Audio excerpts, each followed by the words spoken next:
Okay, here, point the corner of that toward me. Tilt it down a little. Here we go. Where's that going? I don't see it. Straight down underneath the table. Is it hitting me? Yeah. Yeah. There you go, right? So it's reflecting back along its path. These things, this is a crappy one that I've made with tape and a piece of styrofoam that happened to have the right angle corner. Surveyors have these, and they're called prisms, and they work that you can't even see the corners. They're so finely machined that you look into them and you can't see the corners like that, right? Okay? So if you look into a prism, what do you see? If you looked into that, what would you see? You see yourself. What part of yourself? If the light that goes into it comes back exactly along its path, what do you see? Your face. What part of your face? Your eye. You see, literally, you see an eyeball.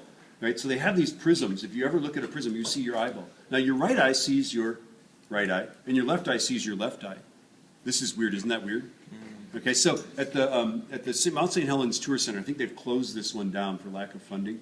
They put these on Mount St. Helens. When Mount St. Helens was bulging out, they put them on there, and they sent laser beams into them, and that way they could measure how far away that mountain was and show that it was actually bulging out, right? Or rather, they've had graduate students put them on there, right? You know? Okay, but anyway, they had these prisms sitting there, and they were explaining what a prism was, and I was running through the thing. I had like 10 minutes to take in the whole thing, you know what I mean? Right? So I run in there, and I look, and I'm like, oh, there's an eyeball in there, right? Like, well, what's an eyeball doing there? And I'm like, I blink, and it blinks, and I'm like, oh. And then I knew what it was. It was one of those things that they put on the mountain to send light up there.